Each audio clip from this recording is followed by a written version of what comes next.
Hi and welcome to the channel. My name is Nate, a doctor working in obstetrics and gynecology.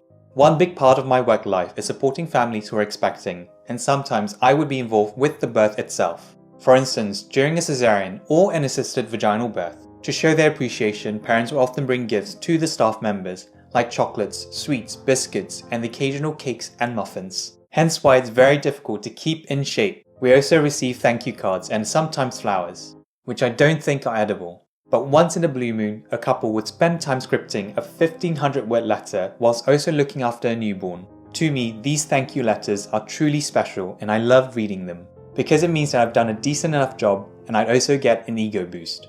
Hence why I now have a very big ego. Working in healthcare can be challenging, especially with chronic staff shortage, difficult cases, tragic outcomes, and sometimes in obstetrics, shit does hit the fan, or face. It becomes easy to manage a case and forget about the people involved and move on to the next case. And slowly but surely become insensitive to seeing the beauty in the mundane which occurs at work, like delivering munchkins. So I'd like to say to all the parents I've cared for, thank you for indulging me with your sweets and chocolates. And thank you for your thank you cards and letters. And thank you for allowing me to be a part of your family's journey. Recently, I've received a letter which I've read again and again because it's incredibly lovely, well written, and a little thought-provoking. For a bit of background, Mum was having a routine elective cesarean birth following a previous cesarean. However, during the procedure, it was anything but routine. And there were moments during the procedure that I thought to myself, maybe I should have taken the day off instead. But thanks to an incredible team around me, both during the procedure and after, Mum, baby, and Dad are all doing well. I've since spoken to the parents who have given me their blessing to share their letter. And of course, I've changed personal details and so on to protect their privacy. Before we get to the letter, please subscribe to the channel and give this video a like. Thanks. Dear deliverers, aka Sarah, Amma, Anne, and everyone. Why isn't my name on it? It's taken me a while to write because your efforts have left us with no other choice but to look after a brand spanking new baby. It's been 6 months since you've brought Emily into the world and I feel so terrible that I haven't yet written. But it's been a pretty brutal start to her life and we've just been trying to get through each day. So baby Emily has a long-term health condition which we already knew during the pregnancy. Again, we don't expect parents to write to us because we know you have your hands tied. But we do expect chocolates. So receiving a letter like this is a wonderful pick-me-up. I have thought about all of you and the experience we went through a lot, and we will never forget your care, professionalism, wit, candor, and skill. You've probably dispatched dozens more into the world since Emily's birth. So to remind you, Christine lost a lot of blood and things really were dicey for a while. I collared Dr. Nate, that's me, in the corridor a few days later to thank him. And he remarked that while it was quite a tricky situation, for him it was a fascinating case.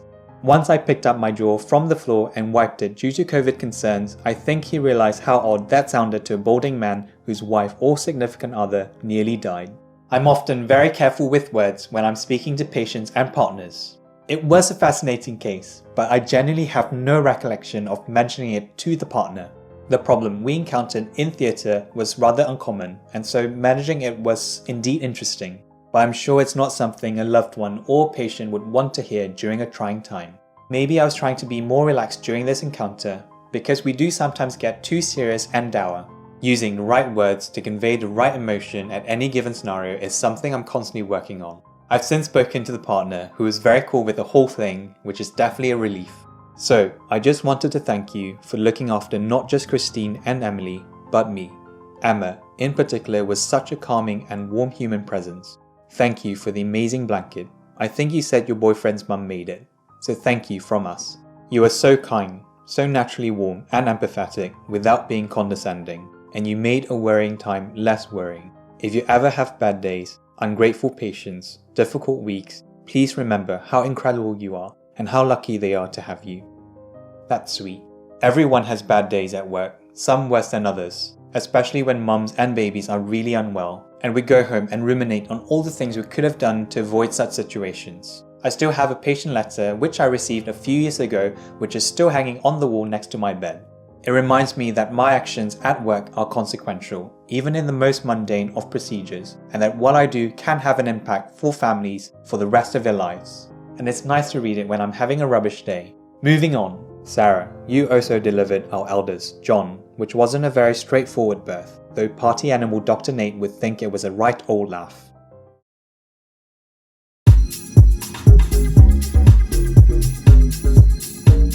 So you've basically knocked out a family for me. Thank you for your honesty and incredible perception. As a dad, we come second and we know that. We also like it secretly, as it means we can legitimately stare at the wall. But when things got a bit dodgy, a quiet, "Are you alright, Bill? Sit down, have a sandwich," just makes all the difference. It did to me. Your ability to switch from compassion and empathy to action stations is just unbelievable. And like everyone else, you're a credit to your profession and the health service. These are not empty words just to make you smile. It's so important to me that you know how much we as a family appreciate what you did. You are brilliant. One of the things I've pondered since reading this letter is how I treat birth partners during consultations. It's very easy for me to focus solely on the pregnant person and the unborn child, especially during a clinic which is overrunning, and put the partner to one side and not say a word. I don't have kids, but I can imagine how this can be a stressful situation, especially if it's a first time, or if there are concerns during the pregnancy, which means having frequent checkups with the doctors. And of course, everyone wants to feel included in one way or another. Since then, I've started involving birth partners whenever I'm discussing plans. But I know I can do better, like asking for their names or asking how they're doing. Do you have any suggestion? Leave me a comment. There were loads of others, everyone. I wanted to thank. Anne was wonderful, helping with breastfeeding one day, like a lovely warm mother hen. Thank you. But Sarah and Emma were the ones I will never forget, as well as Dr. Nate and his mad scalpel skills.